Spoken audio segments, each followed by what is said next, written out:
राजस्थान के एक राजा हुए, राजा जयमल। महाराज जी बहुत अच्छे भगत हुए, आहा, परम वैष्णव हुए। राजा जयमल जी राजस्थान के बहुत ही प्रसिद्ध राजा हुए। ठाकुर जी के परम भक्त थे, वैष्णव तो थे ही, परम भक्त थे। राजपाट पा लेने के बाद भी 4 घंटे ठाकुर जी की सेवा करते थे, वो भी अपने हाथ से। अपने हाथ से ठाकुर जी को रसोई बनाते थे, अपने हाथ से ठाकुर जी के वस्त्रों को धुलते थे, बर्तन को भी अपने हाथ से ही साफ करते थे। बाद में शयन आरती लेकर के प्रसाद महाप्रसाद बीड़ा पान पवा करके स्वयं गर्मियों के दिनों में पंखा लेकर के ठाकुर जी को झलते थे। अनेक रानियां, अनेक दास दासियां, पर किसी के भरोसे नहीं रहे। अपने ठाकुर की सेवा खुद ही करनी चाहिए, खुद करते थे। और उनका एक भाई था, बड़ा उपद्रवी था। वो चाहता था कि ये कब बाबा बन जाए या कब निपट जाए, राजपाट हमारा हो जाए। तो एक बार राजा जयमल जी ने एक आदेश पारित किया कि हम जब पूजा कर रहे हो तो हमारी पूजा के समय कोई आकर के कोई संदेशा नहीं हमको देगा, न टोकेगा, और जो भी ऐसा करेगा उसे मृत्यु दंड दिया जाएगा।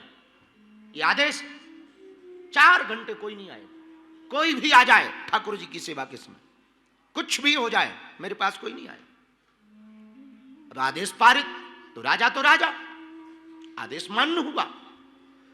इसके भाई ने ये बढ़िया मौका समझा कि जब ये पूजा में बैठे तभी दूसरे राजा से सेटिंग करके चढ़ाई करा दो, और कोई दूत जाएगा नहीं कि करना क्या है, आदेश क्या लेना, युद्ध लड़ना नहीं लड़ना, सरेंडर होना, किसको भेजना, कौन प्रतिनिधित्व करेगा, कौन सेनापति बनेगा, कौन सेनापति बनकर जाएगा, घुड़सवार कितने जाएंगे, ऊंट सवार कितने जाएंगे, हाथी पर बैठ करके कितने जाएंगे, पैदल कितने जाएंगे, भाला वाले कितने जाएंगे, ये निर्णय तो राजा देता है, टुकड़ियों का निर्णय तो राजा देता है।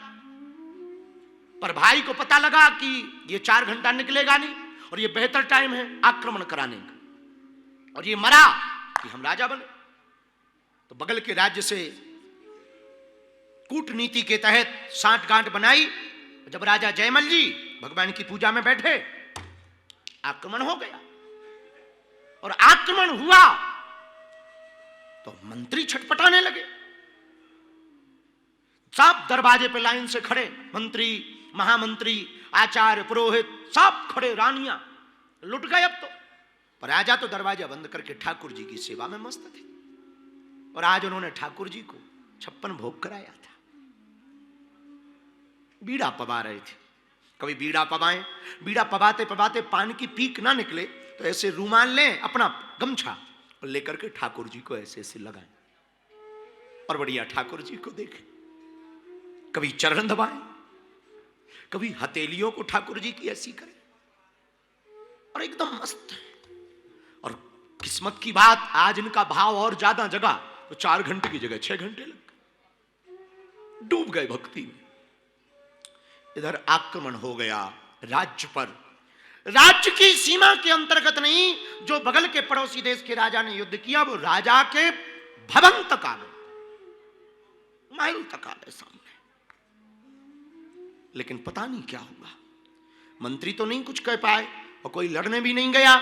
जो रक्षा वाले थे वो लड़ रहे थे, बॉर्डर के किनारे जो खड़े थे, सीमा प्रहरी, उनको सीमा का प्रहरी कहा जाता, सीमा प्रहरी थे, वो लड़ रहे थे। लेकिन कुछ देर बाद एक विचित्र घटना घटी।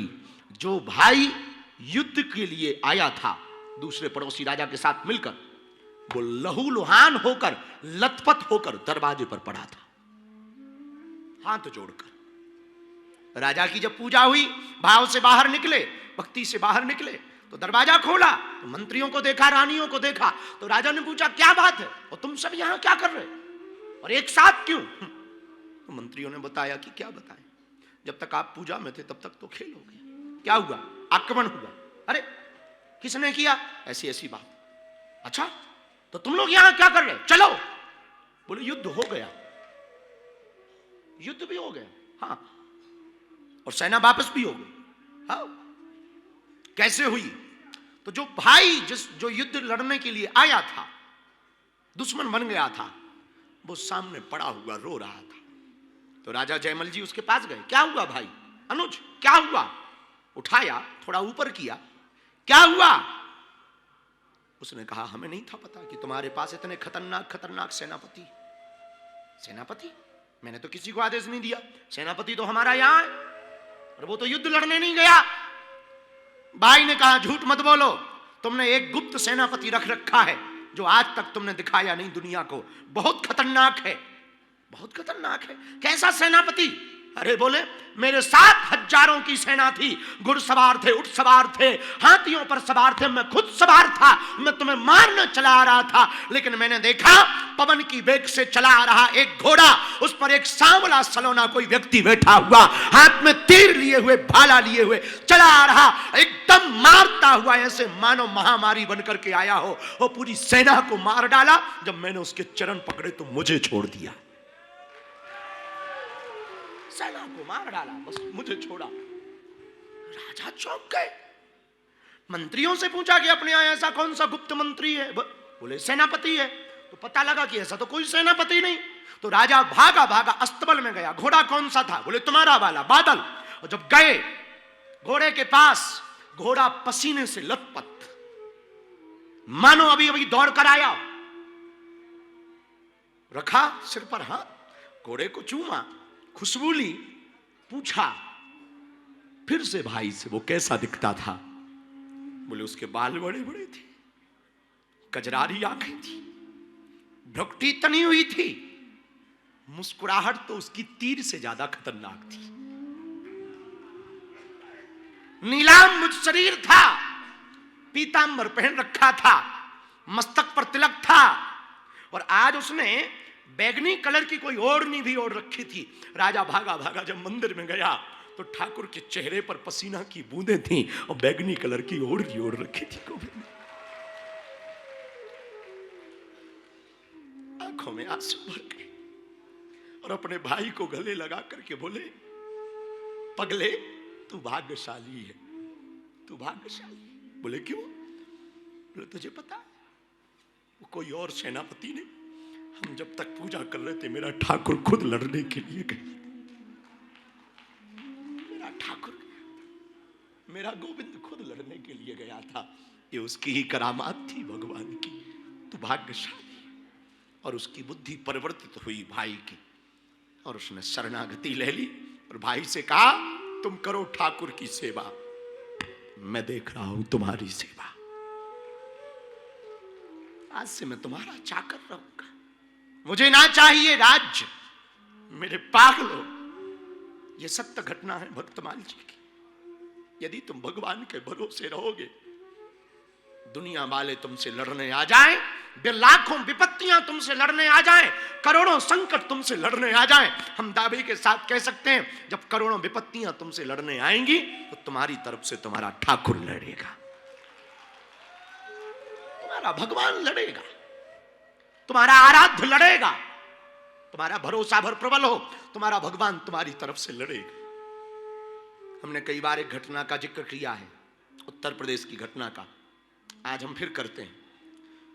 क्षमा करना, मध्य प्रदेश की घटना। मध्य प्रदेश के शिवपुरी जिले में एक जगह है करेरा, हमने वहां कथा भी की, गए भी उस हनुमान मंदिर में। करेरा के हनुमान जी हैं वहां, बगीची वाले हनुमान जी। करेरा में बगीची वाले हनुमान जी के सामने गोपाल दास जी पुराना थाना है, अभी भी पुराना थाना। पुराने थाने में 8-10 सिपाहियों की भर्ती हुई, मात्र 25 साल पुरानी घटना है, 20-25 साल पुरानी घटना। प्रधान जी 20-25 वर्ष पहले एक सिपाही पटेल बरादरी का वहां पर पदस्थ हुआ, वो हनुमान जी का परम भक्त था। तो सामने थाना, थाने के सामने हनुमान जी का मंदिर, वो रोज हनुमान जी के मंदिर में जाकर के बैठता, हनुमान जी की प्रार्थना करता, भजन करता, जप करता, तप करता। उसकी पूजा पाठ से वहां के अफसर बहुत नाराज रहते थे, कुछ होते ही है। तो जो थाना का प्रभारी आया वो थोड़ा नास्तिक था, तो वो उसको रोज डांटता था, पर इसकी तो लौ थी, लगन थी। एक दिन एक घटना हुई, और घटना ये हुई कि एक बड़े अफसर निरीक्षण के लिए थाने में आए। तो तो ये मंदिर में था सिपाही। तो अफसर ने सोचा जो थाना का प्रभारी था, ये बढ़िया मौका है इसकी नौकरी छुड़वाने का, शिकायत करने का। तो जैसे ही सलामी हुई, सबका परिचय हुआ, अफसर ने अटेंडेंस चेक की कि कौन कौन उपस्थित है कौन कौन नहीं है, तो सब खड़े मिले। जब सब खड़े मिले तो प्रभारी ने सोचा कि अभी तो ये नहीं था, अब आ गया, लगता है इसकी पूजा में कम मन लगता है, बाहर नजर ज्यादा रखता है। लेकिन थोड़ी देर बाद क्या देखता है कि जैसे ही अफसर चले गए, प्रभारी का मन इधर उधर हुआ, ये फिर मंदिर की तरफ से प्रसाद लेके आ रहा। सत्य घटना है। तो प्रभारी ने कहा कि अभी अभी तो तुम मंदिर से आए थे, फिर क्यों आ रहे हो, फिर क्यों गए थे? बोले हम तो आए ही नहीं, हम तो मंदिर में ही थे। तो बोले पागल हो क्या, अभी अभी अफसर आए थे और तुमने उनके सामने जी हजूरी दी, साइन भी किए। बोले हमने नहीं किए, हम तो वहां मंदिर में ही थे। लेकिन जब उसने हस्ताक्षर देखे, उस सिपाही की आंखों में आंसू आ गए कि हम जब तक मंदिर में पूजा कर रहे थे तब तक हनुमान दादा खुद हमारी ड्यूटी बजा रहे। वो फिर वहीं रहा। आज भी करेरा में उसकी समाधि बनी हुई है, और करेरा में बगीची वाले हनुमान जी आज भी हैं, आज भी बगीची है, और आज भी वो वहां पर लाखों लोग दर्शन, हजारों लोग दर्शन करने जाते हैं, हम भी दर्शन करने जाते हैं। इस पूरी कथा का आशय हम ये कहना चाहते हैं, मेरे पागलों, यदि हम भगवान के भरोसे रहेंगे तो लाखों विपत्तियां आ जाएं, तुम्हारी तरफ से कोई और नहीं, स्वयं भगवान लड़ेंगे, भगवान लड़ेंगे। इसलिए भगवान के भरोसे जियो। किसके भरोसे जियो? जगत के भरोसे नहीं, भगवान के भरोसे। और भगवान के भरोसे जिए सो काम बन गया।